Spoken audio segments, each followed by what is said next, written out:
ہر مسلمان کو اس حدیث کا پتہ ہے، لیکن کوئی آدمی صرف جنت پانے کے لیے، امام الانبیاء کی شفاعت لینے کے لیے کوئی بھی مدینہ منورہ میں زندگی نہیں گزارتا، وہاں کا دفن نہیں چاہتا، وہاں کی موت نہیں چاہتا۔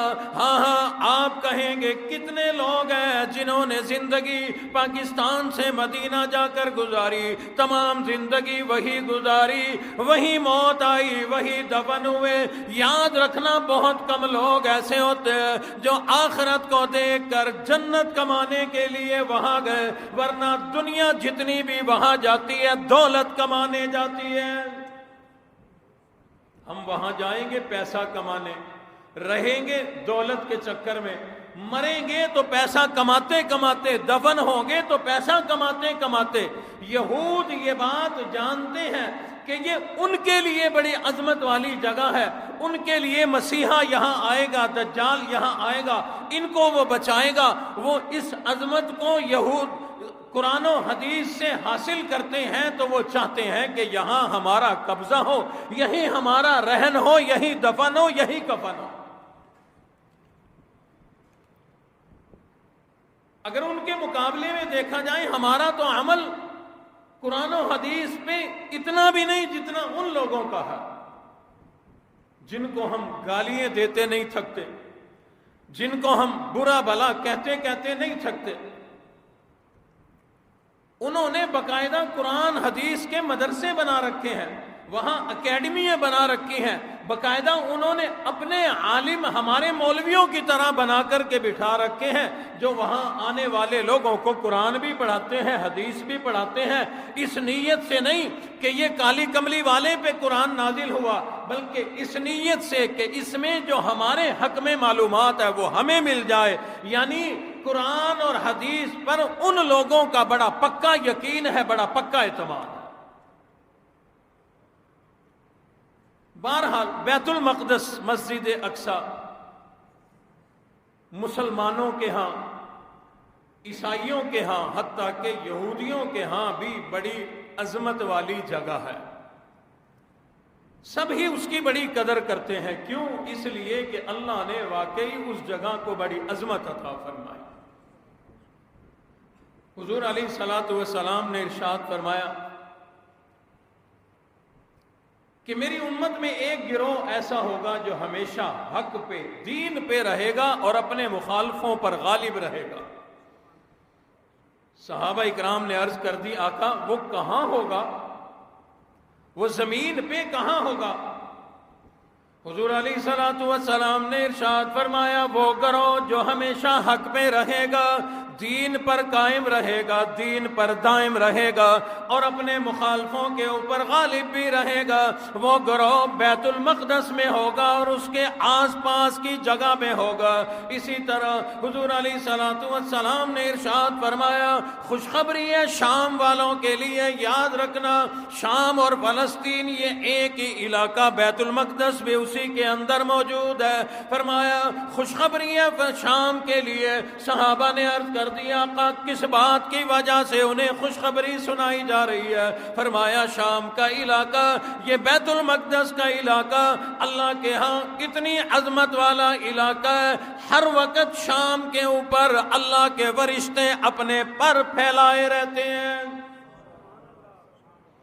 بڑی مقدس جگہ، بڑی عظمت والی جگہ یہ بیت المقدس، جہاں آج مسجد اقصی موجود ہے۔ رب کائنات نے اس جگہ کو بڑی فضیلت عطا فرمائی، بڑی عظمت عطا فرمائی۔ کیوں عطا فرمائی؟ اس لیے کہ یہ جگہ اتنی پاکیزہ ہے، اتنی عظمت والی ہے، اتنی برکتوں والی ہے، سینکڑوں کی تعداد میں اللہ رب العزت کے انبیاء اسی جگہ پر تشریف لائے، یہاں پیدا ہوئے، یہاں مبعوث ہوئے، نبوت یہاں ملی، بادشاہت یہاں ملی، فرشتہ جبرائیل ان پر اللہ کے پیغامات اس جگہ پر لے کر آیا کرتا، وہی یہاں نازل ہوا کرتی۔ تورات اور انجیل یہی پر نازل ہوئی، بے شمار انبیاء کا یہ ٹھکانہ اور مسکن رہا، یہی انہوں نے لوگوں کو اللہ کی توحید کا اعلان کیا، لوگوں کو اللہ سے روشناس کرایا۔ زندگی گزار کر وہ انبیاء اکرام کی ایک لمبی چوڑی جماعت جب دنیا سے گئی، فلسطین کی زمین میں دفن ہوئی ہے۔ آج بھی سینکڑوں انبیاء اکرام کی قبریں اسی فلسطین کے اندر موجود ہے، اور ان ظالم یہودیوں نے آج سے عرصہ قبل بھی انبیاء کی قبروں پر بم برسائے، مسمار کرنے کی کوشش کی۔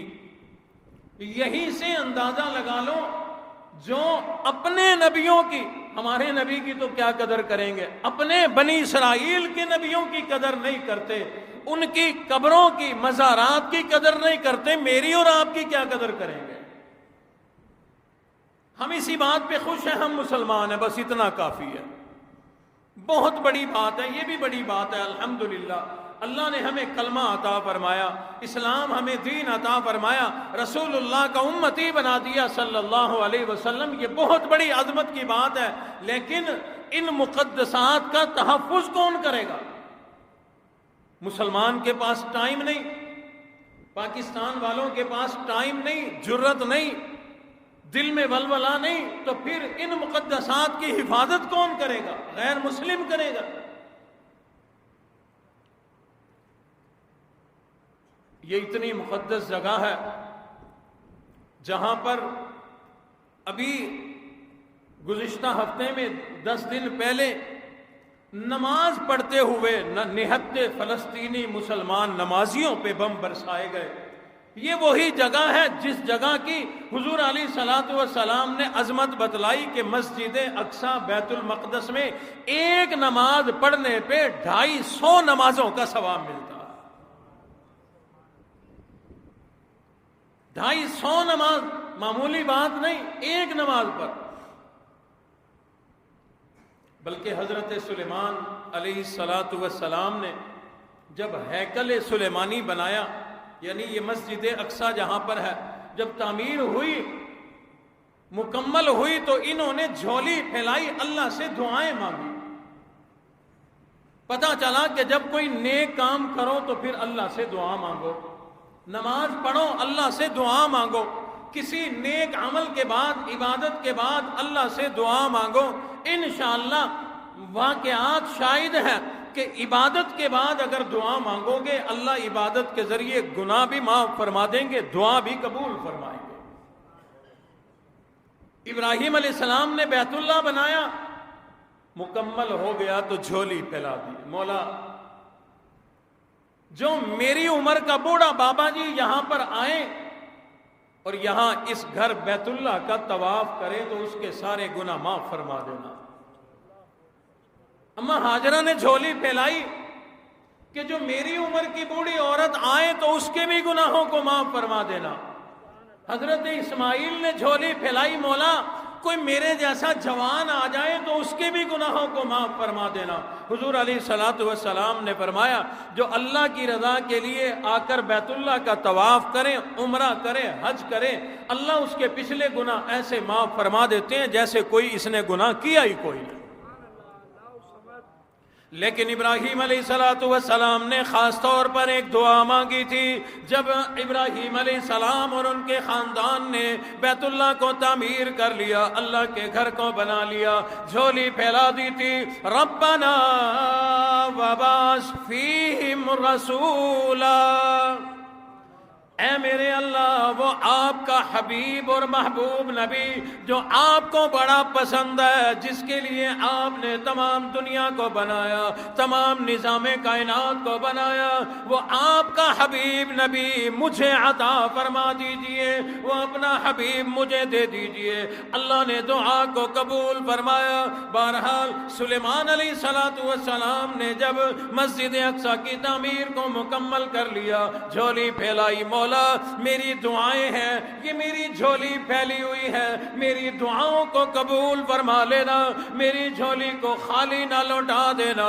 اللہ نے فرمایا او سلیمان، او میرے بندے، او میرے نبی، ٹھیک ہے آج تو نے اللہ کا گھر یہ مسجد بنا دی، یہاں کھڑے ہو کر آج جو مانگو گے میں اللہ تیری جھولی بھر دوں گا، آج جو مانگو گے ملے گا۔ جھولی پھیلا دی، مولا مجھے بادشاہت ایسی دینا کہ قیامت تک ایسی بادشاہت کسی کو نہ ملے، مجھے بادشاہت دینا اور ایسی قیامت تک کسی کو ایسی بادشاہت نہ ملے۔ مورخین نے لکھا ہے کہ جیسی بادشاہت اللہ نے حضرت سلیمان کو دی آج تک نہیں آئی، تو قیامت تک بھی امید ہے کہ قیامت تک ایسی بادشاہت کسی کو نہیں ملے۔ کیسی بادشاہت تھی؟ ایک تو اللہ نے روئے زمین کی بادشاہت عطا فرمائی، پوری زمین کی بادشاہت عطا فرمائی، اور دوسرے لوگ انسانوں پہ بادشاہت کرتے ہیں، لوگ انسانوں پہ، آدمیوں پہ بادشاہت کرتے ہیں۔ حضرت سلیمان کی بادشاہت جنوں پہ بھی تھی، انسانوں پہ بھی تھی، جانوروں پہ بھی تھی، پرندوں پہ بھی تھی۔ اللہ اکبر! جانوروں کی بولی سمجھتے تھے، پرندوں کی زبان سمجھتے تھے، پرندوں سے گفتگو کیا کرتے تھے۔ بہرحال جھولی پھیلا دی، مولا بادشاہت مجھے ایسی عطا فرمانا آج کے بعد قیامت تک کسی کو ایسی بادشاہت نہ ملے۔ اللہ نے فرمایا اے سلیمان بادشاہت ایسی ملے گی قیامت تک کسی کو نہ ملی ہوگی۔ کئی ساری دعائیں مانگی، اختصار کرتا ہوں، آخری دعا مانگی مولا مہربانی فرمانا، یہ میں نے آپ کا گھر یہ مسجد اقصی تعمیر کر دی، اس کو بڑی عظمت عطا فرما، اس کو اتنا قیمتی بنا دے، کوئی آدمی نماز کی نیت سے اس مسجد میں آئے تو گناہ گار ہو، جائے تو اپنے سارے گناہ معاف کرا کے چلا جائے۔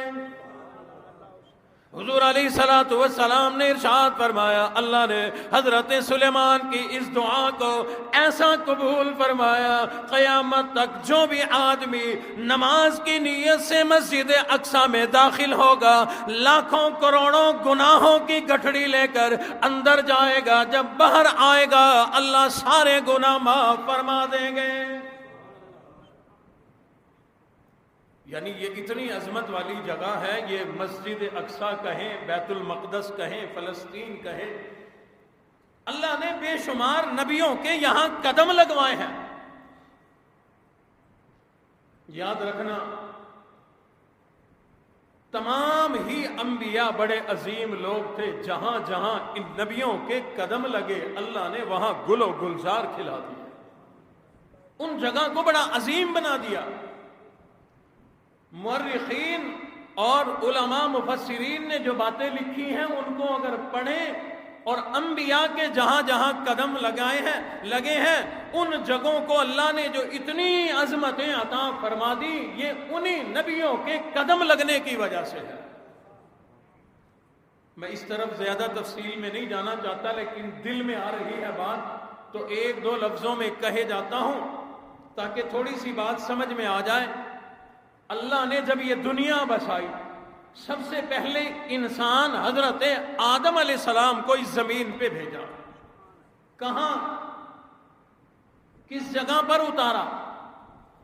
زمین پر آنے سے پہلے اوپر دو انسان تھے، ایک ہمارا ابا ایک ہماری اماں، حضرت آدم اور حضرت حوا علیہ السلام۔ اللہ نے دونوں کو جدا جدا کر کے اتارا۔ اماں حوا کو سعودیہ عرب کے شہر جدہ میں اتارا، انہی کے نام سے جدہ کہتے ہیں، بزرگ نانی اماں، دادی اماں، بزرگ عورت کو، تو اللہ نے وہاں اتارا، انہی کی نسبت سے وہ جدہ بن گیا۔ اور حضرت آدم علیہ السلام کو اللہ نے سری لنکا، اس جگہ کو بھی ہند کہا جاتا تھا، پوری جگہ کو جہاں آج سری لنکا ہے اس جگہ سری لنکا میں اتارا۔ آدم علیہ السلام کو اللہ نے کھجوروں کے برابر جسم قد عطا فرمایا تھا۔ اسی لمبے قد کی وجہ سے لمبے لمبے سفر تھوڑے دنوں میں طے کر لیتے تھے۔ مورخین نے لکھا ہے، علامہ حفظ الرحمان سہاروی رحمۃ اللہ علیہ نے لکھا ہے، اور کئی سارے حضرات نے قصص الانبیاء میں لکھا ہے کہ حضرت آدم علیہ السلام نے جہاں زمین پر آئے وہاں سے لے کر بیت اللہ کا طواف کرنے کے لیے پیدل چکر لگائے، آیا اور جایا کرتے تھے، یعنی ہمارے پاکستان کی زمین سے گزر کے آیا جایا کرتے تھے۔ اللہ نے حضرت آدم کے قدم مبارک لگنے کی برکت سے اس جگہ کی اس پٹی کو بھی بڑا عظیم بنا دیا۔ اب تفصیل میں جاؤں تو موضوع سے بالکل ہٹ جاؤں گا۔ یہی وجہ ہے اللہ نے وہاں جہاں اترے تھے آدم علیہ السلام، وہاں سے لے کر مکہ مکرمہ بیت اللہ تک درمیان میں یہ جتنی بھی جگہ ہے، اس جگہ کو آج بھی آج سے قبل بھی اللہ نے علم کا گہوارہ بنا رکھا۔ ہندوستان کے علماء، سابق علماء نام گنے تو لمبی فہرست ہے، ان میں جن سے منسوب یہ مسجد ہے ابا جی رحمت اللہ علیہ کے استاد محترم اور پیر و مرشد سید حسین احمد مدنی رحمت اللہ علیہ سے لے کر بے شمار علماء صلحاء اسی پٹی میں پیدا ہوئے جہاں حضرت آدم کے قدم لگے۔ رشید احمد گنگوہی وہاں پیدا ہوئے، مولانا نانوتوی رحمت اللہ علیہ وہاں پیدا ہوئے، بڑے بڑے اللہ والے وہاں بھی، پھر یہاں بھی اس پاکستان بر صغیر میں پیدا ہوئے۔ یاد رکھنا، چلتے چلے جاؤ، آگے ایران ہے، افغانستان ہے، سعودیہ تک کی جتنی سرزمین ہے اللہ نے بڑے بڑے اللہ والے علماء صلحاء پیدا فرمائے۔ یہ عجم کہتے ہیں اس جگہ کو، عجم، اس جگہ کو عرب، اس کو عجم۔ دین عرب میں اترا، قرآن عرب میں اترا، نبی آخری امام الانبیاء عرب میں اترے۔ اس سب کے باوجود جہاں علم اترا، علم کے علاقے کے لوگ عجم کے لوگوں کو کہتے ہیں کہ تمہارے علم کے کیا کہنے، تم تو علم میں ہم سے بھی بڑھ گئے۔ یہ تو میں نے ایک مثال علم کی دے دی، میں نے قرآن کی دے دی۔ صرف قرآن ہی نہیں، قرآن کی سب سے بڑی خدمت اسی پٹی نے کی جہاں حضرت آدم کے قدم لگے۔ حدیث کی سب سے بڑی خدمت اسی پٹی نے کی جہاں حضرت آدم کے قدم لگے۔ فقہ ہو، حدیث ہو، جتنے بھی دین کے علوم ہیں، حتیٰ کہ اگر کہیں جہاد کا موقع آیا جانے قربان انہوں نے کی، تبلیغ کا موقع آیا تبلیغ کے لیے اپنا جان مال سب کچھ قربان انہوں نے کیا۔ اور سعودیہ والے کہتے ہیں قربان جائیں حضرت مولانا الیاس پر کہ کام ہمارا تھا، اللہ نے حضرت الیاس سے لے لیا۔ کیوں؟ جہاں انبیاء کے قدم لگ جائیں وہ سرزمین بڑی قیمتی بن جایا کرتی۔ بہرحال عرض یہ کرنا چاہتا تھا کہ فلسطین یہ وہ سرزمین ہے، رب کائنات نے یہاں اس سرزمین کو بڑے بڑے انبیاء کے قدم لگوائے، بڑے بڑے انبیاء کی یہ رہائش گاہ بنی، بڑے بڑے انبیاء کی یہ عماج گاہ بنی۔ حضرت ابراہیم علیہ السلام اللہ کے حکم سے عراق سے ہجرت کر کے فلسطین میں آ گئے، باقی زندگی وہاں گزاری۔ ان کے بیٹے حضرت اسحاق علیہ السلام نے زندگی وہاں گزاری، پھر ان کے بیٹے حضرت یعقوب فلسطین کے اندر پیدا ہوئے، وہیں رہے، وہیں پر انہوں نے اپنی زندگی گزاری۔ حضرت داؤد علیہ السلام کو اللہ نے فلسطین کی سرزمین پر مبعوث فرمایا، پھر اللہ نے ان کے بیٹے حضرت سلیمان کو نبوت بھی فلسطین میں عطا فرمائی، حکومت بھی فلسطین میں عطا فرمائی۔ حضرت زکریا کے قدم اللہ نے یہاں لگوائے، بڑھاپے میں حضرت زکریا کو جوان بیٹا اللہ نے یحییٰ علیہ السلام اسی سرزمین پر عطا فرمایا۔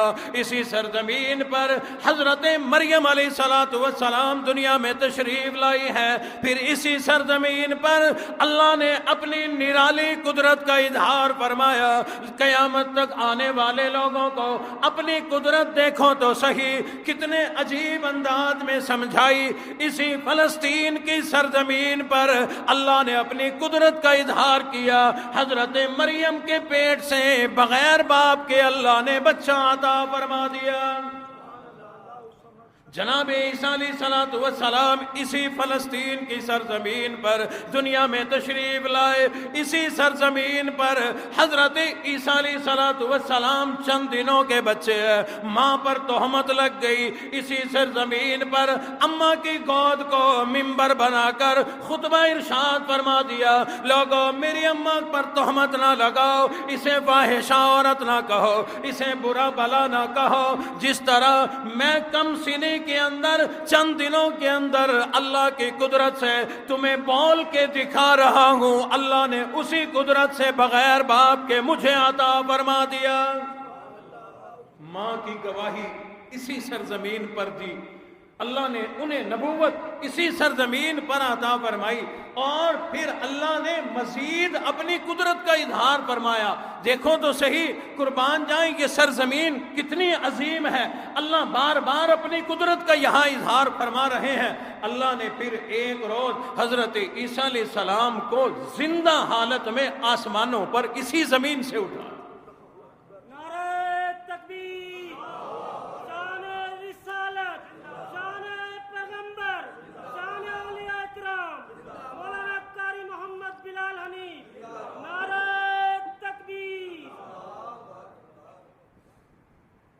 اور قرب قیامت میں اسی سرزمین فلسطین پر, جس کو پورے علاقے کو شام کہا جاتا ہے, اسی سرزمین پر حضرت عیسیٰ علیہ السلام کو اللہ اپنی قدرت سے دوبارہ زمین پر اتاریں گے. اللہ اکبر. اور اللہ کی عجیب شان دیکھو, اللہ کی قدرت کے کام دیکھو. عیسیٰ علیہ السلام نیچے سے اوپر اٹھائے, نیچے سے اوپر اٹھائے گئے تو نبی تھے, اوپر سے جب نیچے آئیں گے تو امام الانبیاء کے امتی بن جائیں گے.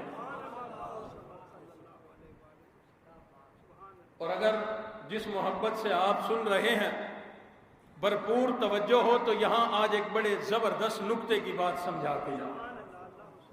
آپ حضرات علماء سے بھی اور مجھ سے بھی بارہا سن چکے ہیں کہ ایک اللہ نے جوان مرد کلندر دنیا کے اندر بھیجے جن کو امام الصحابہ کہا جاتا ہے, سب سے افضل امتی سیدنا ابو بکر صدیق رضی اللہ تعالیٰ عنہ, کہ ان سے بڑھ کر عظمت میں عمر بھی کوئی نہیں, عثمان بھی کوئی نہیں رضی اللہ تعالیٰ عنہ اجمعین, حضرت علی بھی ان سے افضل کوئی نہیں.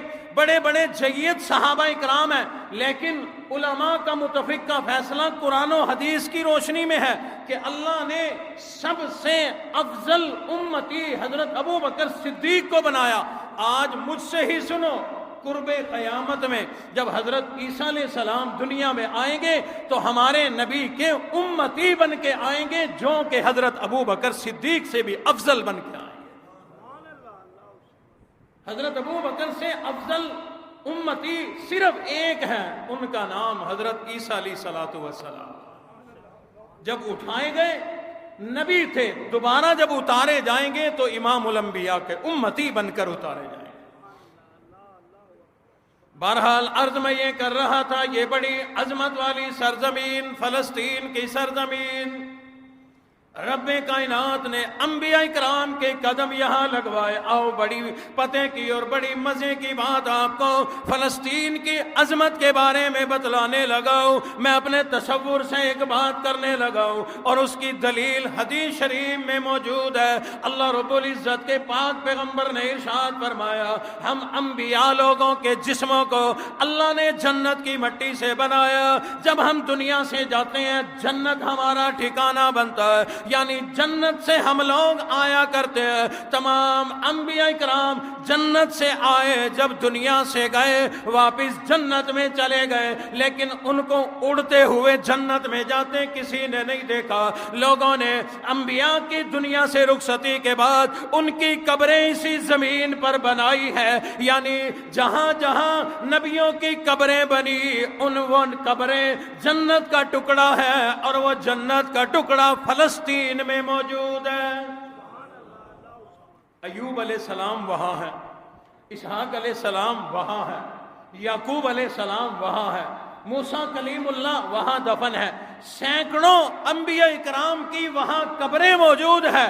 تو جہاں نبی کی قبر بنے وہ جنت ہے، اور وہ جنت فلسطین میں موجود ہے۔ جہاں جہاں انبیاء کے قدم لگے اللہ نے گل و گلزار کھلا دی، اور یہی وجہ ہے امام الانبیاء رسول اللہ صلی اللہ علیہ وسلم کے زمانے سے لے کے آج کے زمانے تک اگر تاریخ پڑھی جائے تو جتنے علماء، فقہاء، محدثین، ائمہ، اللہ والے، صوفیاء، جتنے دین کے خدمت گزار، اللہ اللہ کی صدائیں بلند کرنے والے اللہ نے فلسطین میں پیدا کیے، اتنے کہیں پیدا نہیں کیے۔ میں نے ایک مثال آپ کو دی تھی اس پٹی کی، آدم علیہ السلام کے قدم لگے، علماء کی گنتی نہیں ہو سکتی۔ تو یاد رکھنا وہ جو فلسطین کی سرزمین ہے، شام کی سرزمین ہے، اس میں ایک نبی کے نہیں سینکڑوں نبی کے قدم لگے، اور سینکڑوں نبی وہاں پر دفن ہے۔ ذرا تصور میں لاؤ عظمت کتنی ملی ہوگی اس سرزمین کو۔ اس لیے مورخین نے لکھا ہے کہ امام شافعی رحمت اللہ علیہ فلسطینی تھے، اللہ نے انہیں بھی فلسطین کی سرزمین میں بھیجا، اسی لیے اللہ نے انہیں بھی بڑا علم عطا فرمایا۔ حافظ ابن حجر اسقلانی رحمت اللہ علیہ فلسطینی تھے، علامہ امام ابن قدامہ رحمت اللہ علیہ فلسطینی تھے، علاء الدین رحمت اللہ علیہ فلسطینی تھے، رجاء ابن حیوہ رحمت اللہ علیہ فلسطینی تھے۔ بے شمار علماء صلحاء جنہوں نے دین کی بڑی زبردست خدمت کی، رب کائنات نے ان لوگوں کو انبیاء کے قدموں میں سے اٹھایا اور پھر ان کے ذریعے دین کا، اسلام کا بلند پرچا کرا دیا۔ آج بھی علم کا گہوارہ ہے، اس قدر عظیم وہ سرزمین، اور تمام نبیوں کے تو قدم لگے، تمام نبیوں کے تو قدم لگے، اللہ نے اس سرزمین فلسطین کو امام الانبیاء کے بھی قدم لگوائے، امام الانبیاء کے بھی قدم لگوائے، تاکہ اور نبیوں کی باتوں پہ یقین آئے نہ آئے، میرے محبوب نبی کے قدموں پہ تو پورے قیامت تک آنے والے لوگوں کو یقین آ جائے کہ جہاں امام الانبیاء کے قدم لگے ہیں وہ جگہ بڑی عظمت والی ہے۔ اور وہ موقع تھا معراج کا۔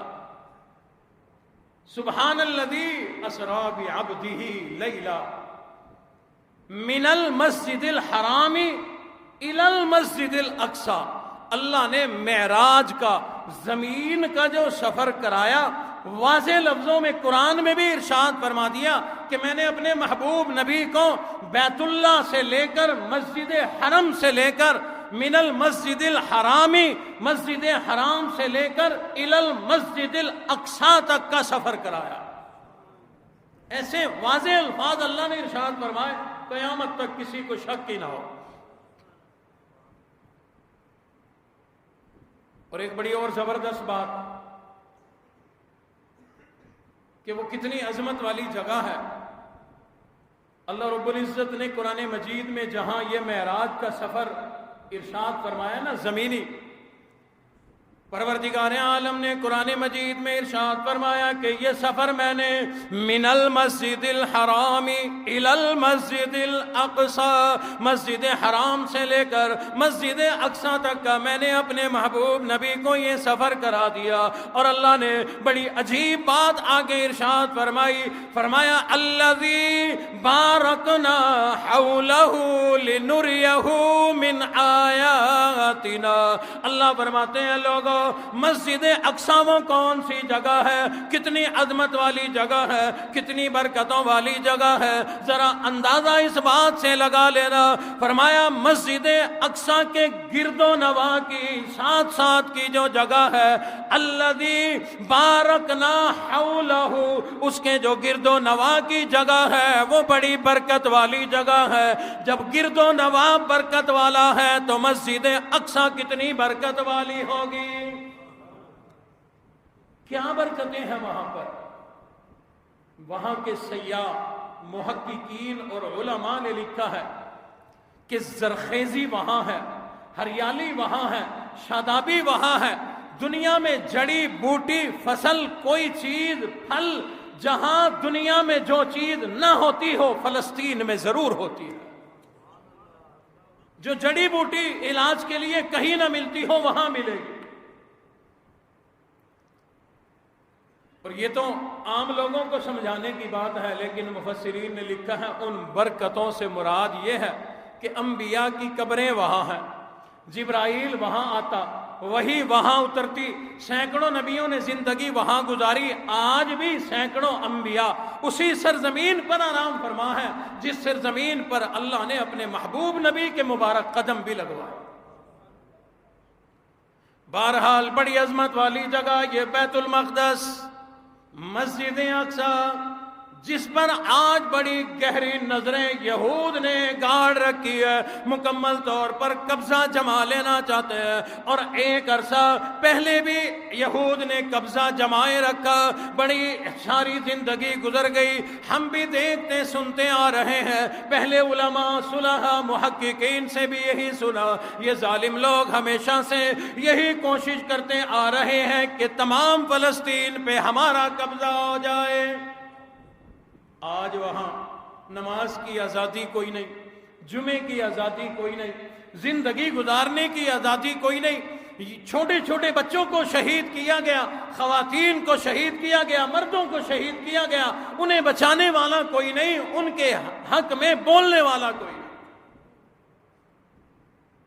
اور جو بولتا ہے اس کے بول میں ایسی پاور ہوتی ہے کہ بس کیا کہنے، ڈر لگتا ہے کہ کہیں یہ بول پھٹ کے پوری دنیا پہ نہ چھا جائے۔ بڑے بڑوں نے بیان دیے، بڑے بڑوں نے، موٹے موٹے لوگوں نے بیان دیے، نام لیں ڈر لگتا ہے بھائی، موٹے موٹے لوگوں نے بیان دیے، وزیروں نے، وزیر اعظموں نے، صدروں نے بیان دیے کہ ہم اتنے طاقتور ہو گئے کہ ہم فلسطین کی اینٹ سے اینٹ بچا دیں گے۔ کیا بیان دیا کہ بھائی ہم کمزور لوگ ہیں، کمزور لوگوں کا چپ بیٹھنا ہی اچھا۔ صدروں کے بیان ہے یہ، میرے جیسے کمزور کے نہیں، رعایا کے نہیں، صدروں کے بیان، ہم کمزور لوگ ہیں لہذا لوگوں نے بھی مذمت کی، صدر کہتا ہے ہم بھی مذمت کریں گے۔ اور یہ اتنا زوردار بیان ہے، جس دن یہ بیان دیا گیا اسرائیلیوں نے ہاتھ جوڑ دیے کہ بابا بس اس سے آگے کوئی بیان نہ دینا، کہیں ہم جیتے جی مری نہ جائیں، اتنا خطرناک بیان، بم ہی نہ پھٹ جائے، میزائل ہی نہ چل پڑے۔ اللہ اکبر، صحابہ اکرام کا زمانہ ہوتا، صحابہ اکرام نے یہ نہیں کہنا تھا کہ ہم کمزور لوگ ہیں، صحابہ اکرام نے یہ نہیں کہنا تھا کہ ہم مذمت کرتے ہیں، صحابہ اکرام نے گھر بیٹھے بیٹھے یہ نہیں کہنا تھا ہم کیسے نکلیں، ہمارے پلے کچھ نہیں، ہم رعایا ہیں، حکومتیں کریں گی، بادشاہ کریں گے، نہیں، صحابہ اکرام کے سامنے جب کبھی بھی کوئی ایسا موقع آیا، کسی نے روم سے للکارا، کسی نے فارس سے للکارا، ایسے مسلمان، ایسے صحابہ اکرام، غربت کا یہ عالم ہے، پہننے کو کپڑا کوئی نہیں، چیتھڑے لپیٹے ہوئے ہیں، پہننے کو جوتے کوئی نہیں، پیٹ میں کھانے کے لیے روٹی کا ایک لقمہ کوئی نہیں، لیکن صحابہ کی للکار ایسی ہوا کرتی تھی، بادشاہوں کو پکارا کرتے تھے اور رومی کتے پیٹ میں۔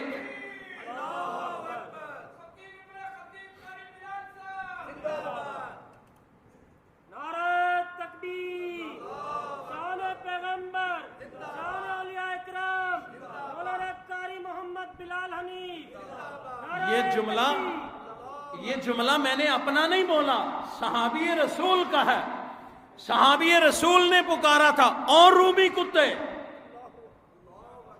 ہماری زبان سے تو یہ بھی نہیں نکلے گا، سنا ہے کسی نے کہا اسرائیلی کتے، میں کہلوانا نہیں چاہتا کسی سے، ایسے جملے کسی سے کہلوانا نہیں چاہتا، وہ کہو جو کہنے کا حق ہے، کم از کم انہیں 4 آدمی اکٹھے ہو کے یہ بیان تو جاری کرو، ہم مسلمان ہیں، اگر تم حد سے آگے نکلے تو پھر ہماری حدیں تو آخری زمین کے کنارے تک ہیں جو صحابہ اکرام ہمیں دے کے گئے۔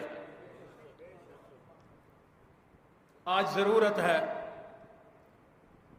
کسی عمر فاروق جیسے مرد کلندر کی، انہوں نے تو نہیں آنا. آج زندگی ایک بار ملتی ہے، بار بار نہیں ملا کرتی، چاہے کوئی صحابی کیوں نہ ہو. انہیں زندگی ملی، اپنے حصے کا کام کر کے چلے گئے، اور ایسا کام کیا. صحابہ کہتے ہیں عمر فاروق رضی اللہ تعالیٰ عنہ کی حالت کو اگر دیکھتے، کپڑوں کو دیکھتے، لباس کو دیکھتے، ان کے کھانے کو دیکھتے تو ہمیں ترس آتا. اتنی مسکینی، اتنی غربت، اور ان کی جرت کو دیکھتے تو عرب و عجم لرزتا نظر آتا. میں کہتا ہوں حضرت سلیمان کو اللہ نے بڑی حکومت عطا فرمائی علیہ الصلوۃ والسلام. قیامت تک ایسی حکومت کسی کو نہیں ملے گی. لیکن میرا یہ جملہ بھی آپ لوگوں کو لکھ کے لے کے جانا پڑے گا. اللہ نے جیسی حکومت عمر فاروق رضی اللہ تعالیٰ عنہ کو دی، ایسی حکومت بھی کسی کو نہیں ملے گی.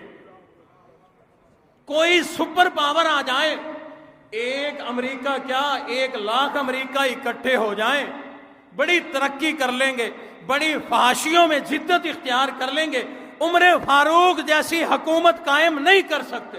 کیوں؟ صرف انسانوں پہ تو حکومت نہیں تھی. عناصر اربع 4 عناصر جو کائنات میں پھیلے ہوئے ہیں، کسی کے تابع نہیں ہوا کرتے، اللہ نے حضرت عمر فاروق کے تابع کر دی. ہوا تابع، آگ تابع، پانی تابع، زمین کی مٹی تابع. کیسی تابع؟ زلزلہ آیا زمین میں تو درہ مارا، اے مدینے کی زمین کیا تیرے اوپر عمر نے انصاف نہیں کیا؟ اگر انصاف کیا ہے تو کیوں لرزتی ہے؟ ٹھہر جا. علماء نے لکھا ہے عمر فاروق کے زمانے سے لے کر آج تک مدینہ کی زمین پہ زلزلہ نہیں آیا. پہاڑ سے آگ نکلی، صحابہ نے آ کر بتلایا یہ معاملہ ہے، آؤ کوئی دعا کرو، وظیفہ پڑھو، پھونک مارو، کوئی دم شم کرو. فرمایا عمر کو دم کرنے کی اور اٹھ کے جانے کی ضرورت نہیں، عمر کی چادر لے جاؤ، عمر کی چادر دکھاؤ آگ کو کہ ہے جرت تو آگے آ. صحابہ نے چادر دکھائی. زمین کہتی ہے کہ بابا چادر اتنی دہشت والی ہے، عمر کتنی دہشت والا ہوگا. جہاں سے وہ لاوا نکلا تھا وہیں جا کے دفن ہو گیا. نیل کے نام خط لکھ دیا، اے دریا اگر تو اپنی مرضی سے بہتا ہے تو ہمیں تیری کوئی ضرورت کوئی نہیں. تو جو ایک عورت کی بھینٹ لیتا ہے، تو جو تیرے اندر عورت ڈالی جاتی ہے بنا سوار کے، پھر تیرے اندر طغیانی آتی ہے، پھر تیرے اندر پانی عروج پہ آ جاتا ہے. اگر تو اپنی طاقت سے اپنی مرضی سے بہتا ہے ہمیں تیری کوئی ضرورت کوئی نہیں، اور اگر میرے اللہ کی مرضی سے بہتا ہے تو پھر اللہ کا بھی یہی حکم ہے، آج کے بعد تیرا قطرہ پانی کا کم نہیں ہونا چاہیے. امیر المؤمنین فاروق کی عظمت کیا کہنے، امیر المؤمنین فاروق کی عظمت کیا کہنے، مراد مصطفیٰ کی شان اور شوکت کیا کہنے. گواہی دے رہی ہے نیل کی طغیانیاں اب تک کہ تیرے خط کے کیا کہنے، تیری رفعت کے کیا کہنے. رب کائنات کی قسم ہے، علماء اکرام نے لکھا جس دن وہ خط نیل کے سپرد کیا، اگر تیری مرضی چلتی ہے تو ٹھیک ہے ہمیں تیرے پانی کی ضرورت کوئی نہیں، اگر اللہ کی مرضی چلتی ہے مولا اس نیل کو پانی کو اب شرک و بدعت کا گڑھا نہ بنانا بلکہ اپنی قدرت سے قیامت تک کے لیے جاری فرما دے. علماء نے، مفسرین نے، محدثین نے، محققین نے لکھا ہے عمر فاروق کا خط جس دن نیل کے سپرد کیا آج تک ایک قطرہ پانی کم نہیں ہوا. آج وہ عمر فاروق ہوتا رضی اللہ تعالیٰ عنہ، کیا مجال تھی یہود و نصارہ کی بیت المقدس پہ قبضہ کر لے، وہ مسجد اقصی پہ قبضہ جما لے، نہتے فلسطینیوں کو شہید کر دے۔ ان جیسی جرت والا آج کوئی انسان، کوئی مسلمان موجود کوئی نہیں، تو ان میں اتنی جرت پیدا ہو گئی۔ مولا ہمیں ضرورت ہے، ہمیں ضرورت ہے عمر کی، ہمیں کوئی عمر عطا فرما۔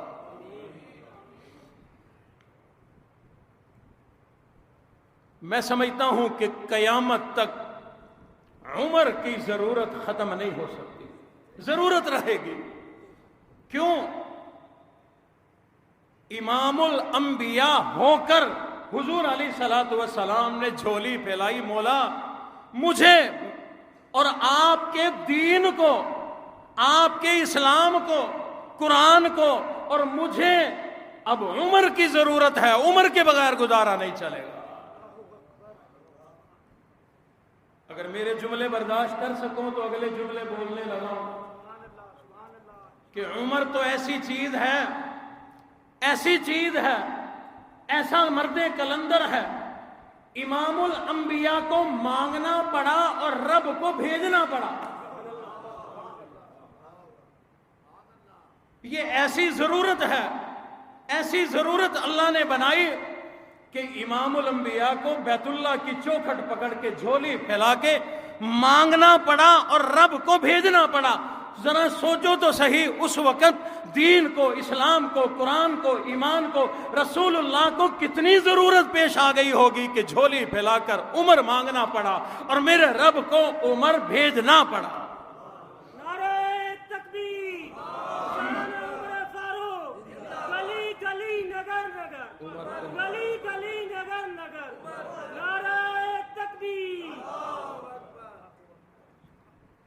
ہاں امام الانبیاء کو مانگنا پڑا اور رب کو بھیجنا پڑا۔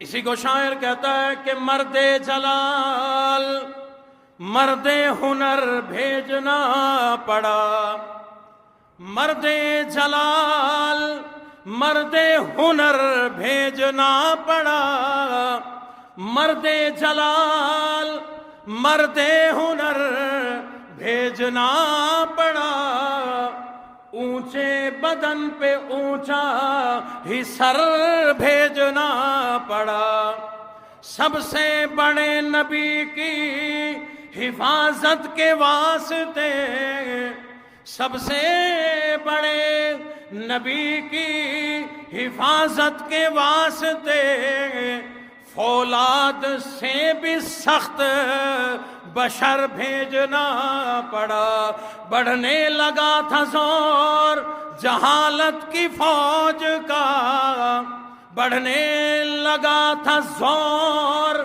جہالت کی فوج کا، روئے زمین پہ رب کو عمر بھیجنا پڑا۔ اور لوگوں جو ہی جہالت کی فوج کا زور بڑھا، امام الانبیاء کو ضرورت آن پڑی، امام الانبیاء نے جھولی پھیلا کر اللہ رب العزت سے عمر کو مانگا، مانگنا پڑا، پھر رب کو بھیجنا پڑا۔ اور اللہ نے کس قدر جرت عطا فرمائی تھی، یہی بیت المقدس حضرت عمر نے فتح کیا، فوج سے نہیں، مجاہدین سے نہیں، اپنے کوئی اسلحے نہیں چلائے، مدینہ بیٹھ کر بم نہیں برسائے، اللہ اکبر، عجیب شان کے ساتھ گئے ہیں اور عجیب شان سے بیت المقدس فتح ہو گیا۔ ارادہ کیا فتح کرنے کا، غلام کو کہا تو بھی تیار ہو جا، اونٹنی بھی تیار کر، ہو گئی تیاری۔ غلام کو کہا ظلم تیرے اوپر بھی نہ ہو، ظلم میرے اوپر بھی نہ ہو، ظلم اونٹنی پہ بھی نہ ہو، برابری ہو، انصاف ہو، عدل ہو، تھوڑی سی مسافت، ایک منزل میں سفر کروں گا تو پیدل چلے گا، ایک منزل پھر تم سفر کرو گے میں پیدل چلوں گا۔ کون کہہ رہا ہے یہ؟ بادشاہ سلامت، امیر المومنین، خلیفۃ المسلمین کہہ رہا ہے کہ ایک منزل تک تو نے غلام ہو کر سفر کرنا ہے، امیر المومنین تیرا نوکر بن کے آگے آگے چلے گا۔ مدینہ منورہ سے یہ سفر شروع ہوا، چلتے چلاتے اس قدر لمبا سفر کر کے بیت المقدس کے قریب پہنچ گئے، آگے بھی خبر پہنچ گئی، یوں ہی سفر چلتا رہا۔ ایک منزل امیر المومنین سواری کرتے ہیں، غلام سواری کی لگام پکڑ کر آگے آگے چلتا ہے، رسی پکڑ کے آگے آگے چلتا ہے۔ جب وہ ایک منزل پوری ہو جائے، اب امیر المومنین نیچے ہے، آگے ہے، غلام سواری پر سوار ہو جاتا ہے۔ کیوں؟ امام الانبیاء نے جب عدل، انصاف اور برابری کا حکم دے دیا تو امیر المؤمنین ہوتے ہوئے بھی غلام پر ظلم نہیں کیا۔ چلتے چلاتے بیت المقدس بالکل قریب آ گیا، یہودیوں کو، وہاں کے لوگوں کو بھی اطلاع ہو گئی کہ عمر آ رہا ہے، فتح کرنا چاہتا ہے۔ جو ہی قریب آئے انہوں نے اپنی تورات کتاب نکال کے دیکھنا شروع کر دی، ادھر کتاب پڑھتے ہیں، ادھر حضرت عمر کے لباس کو دیکھتے ہیں، ادھر کتاب پڑھتے ہیں، ادھر عمر کے نقشوں کو دیکھتے ہیں، ادھر کتاب پڑھتے ہیں، ادھر حضرت عمر کی حالت کو دیکھتے ہیں۔ حالت کیا ہے؟ ذرا پہلے حالت سن لو۔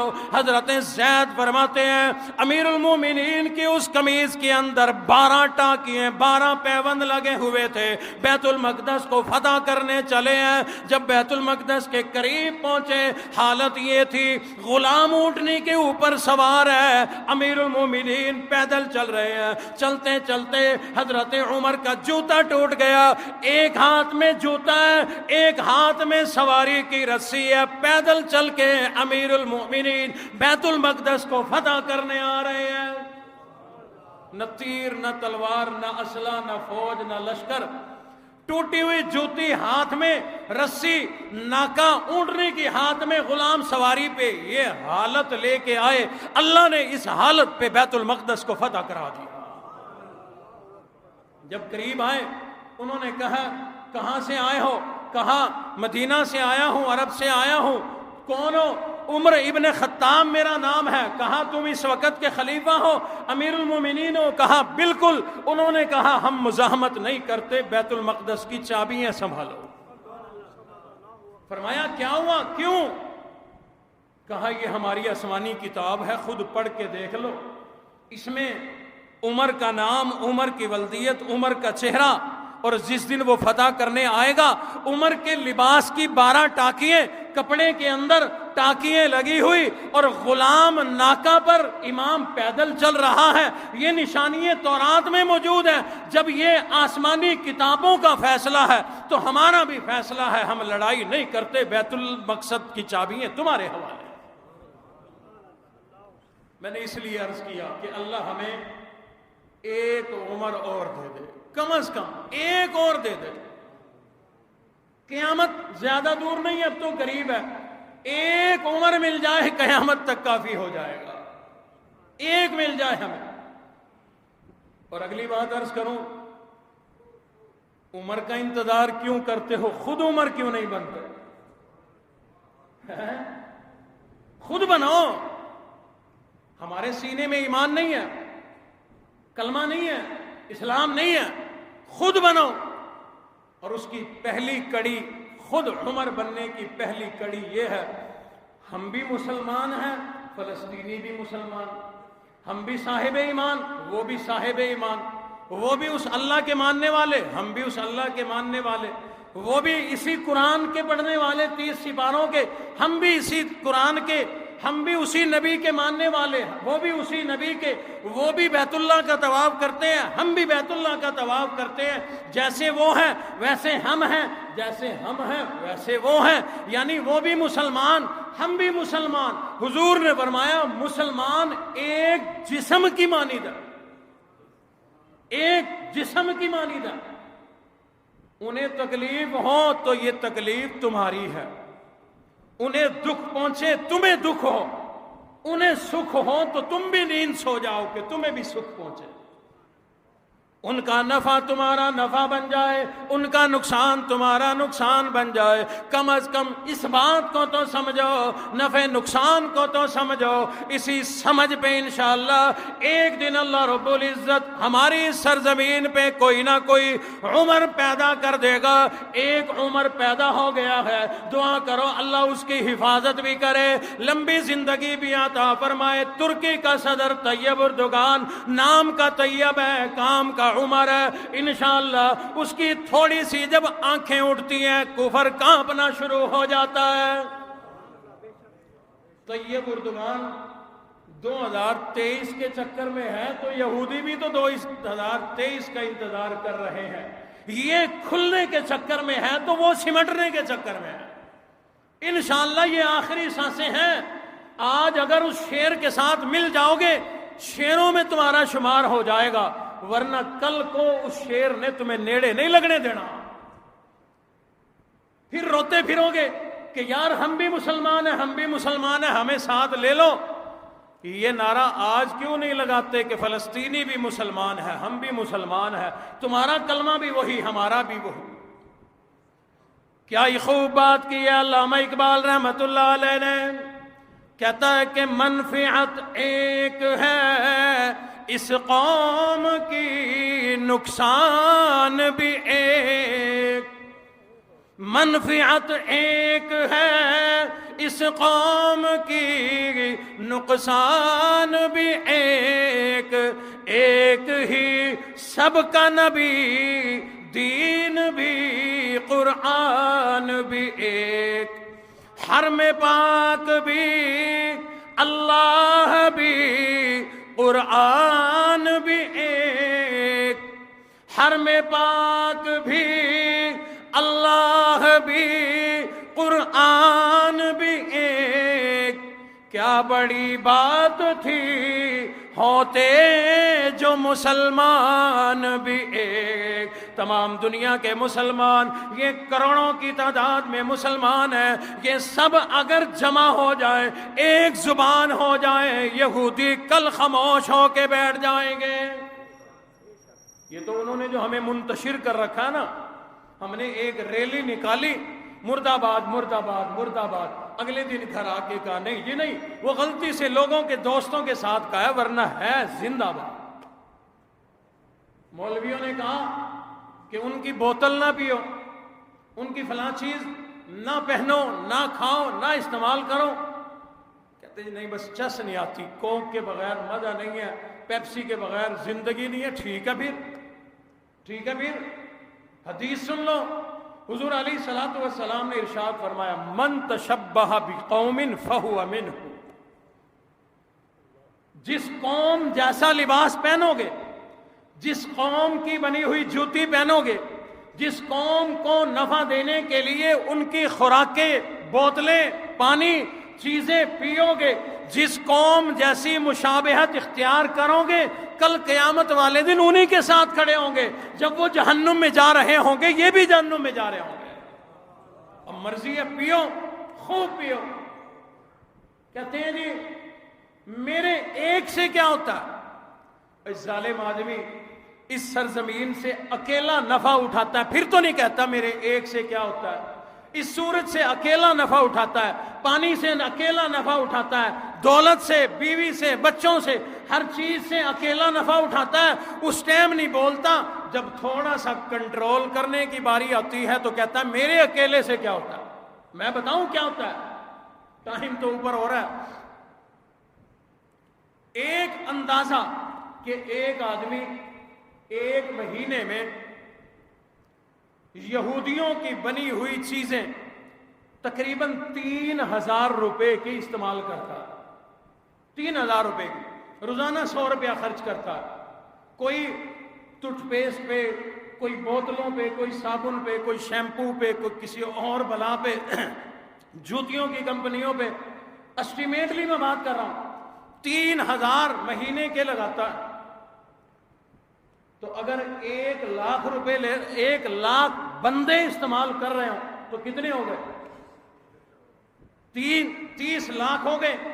اور یہ تو میں نے چھوٹی سی بات کی ہے، کروڑوں لوگ اس ملک کے اندر یہود و نصارہ کی مصنوعات استعمال کر رہے ہیں.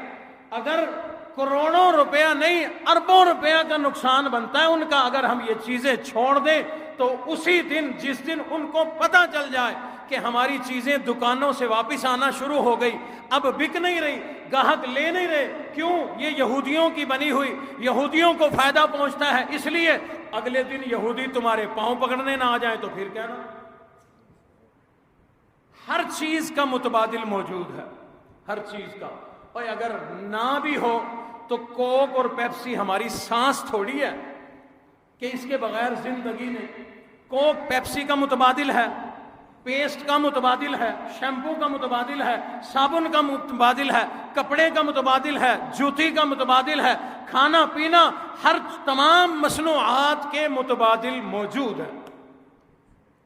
معلومات لو, ایک مہینہ تو پابندی کرو صرف میرے کہنے پہ, ایک مہینہ, دو میں سے ایک فائدے ہوں گے. یا تو یہ چیزیں خریدنی نہیں پڑیں گی, روڑیوں سے مل جائیں گی, گلیوں کی نکر پہ پڑی ہوگی, دکاندار کہے گا سال ہو گیا اس کا گاہک ہی نہیں آتا, اب کیا کروں, ایکسپائری ہو گئی, چلو پھینکو. اور ہم لوگ ایکسپائری چیزوں کو استعمال کرنے کے عادی ہیں. ہمیں ایکسپائری ڈیٹ والی چیزیں ملتی ہیں, کیوں؟ سٹیکر اتار کے نوا لگاتے ہیں, دیکھو جی آج کی ہے, ہم کہتے ہیں اچھا ٹھیک ہے جی, لے جاتے ہیں, رگڑ رہے ہیں, گورا ہو رہے ہیں جی, مزہ آ رہا ہے جی. اور تجھے کیا پتا یہ ایکسپائری ہے, ختم ہو گئی, اب تو موت کا سامان لے کے کھڑا ہے. نہیں جی ٹھیک ہے. تھوڑا سا کبھی بیٹھ کے سوچو کہ ہم نے آج تک دین پہ, اسلام پہ, قرآن پہ, اپنے ملک پاکستان پہ اعتراض ہی کیا, ہم نے فائدہ کیا پہنچایا؟ اس پاکستان کی بنی ہوئی چیز تم کھانے کو تیار نہیں, پاکستان کی بوتل پینے کو تیار نہیں, پاکستانی صابن, شیمپو, کپڑا, جوتا پہننے کو تیار نہیں. ہے کھرے پاکستانی, پکے پاکستانی. پاکستان کا مطلب کیا؟ واہ, سارے پکے, سارے پکے. پتہ ہے کہ لا الہ الا اللہ. اور جو شیمپو, جو بوتل, جو ساری چیزیں ہیں وہ بتاتی ہیں کہ لا الہ الا اللہ کے سوا کچھ اور بھی ہے. اس لیے تھوڑا سا میں نے آپ کو رخ دے دیا, سوچنے کا ایک راستہ دے دیا, زاویہ دے دیا. اپنے گھر بیٹھ کے میرے اوپر اعتراض بھی کر لینا بعد میں کہ آج مولوی کو پتہ نہیں کیا ہو گیا تھا, آج اپنے آپے میں نہیں تھا, یہ باتیں بھی کر لینا, سب باتیں سکھاؤں گا میں آپ کو. یہ بھی سوچنا کہ ہاں اگر میں ان یہودی مسلمانوں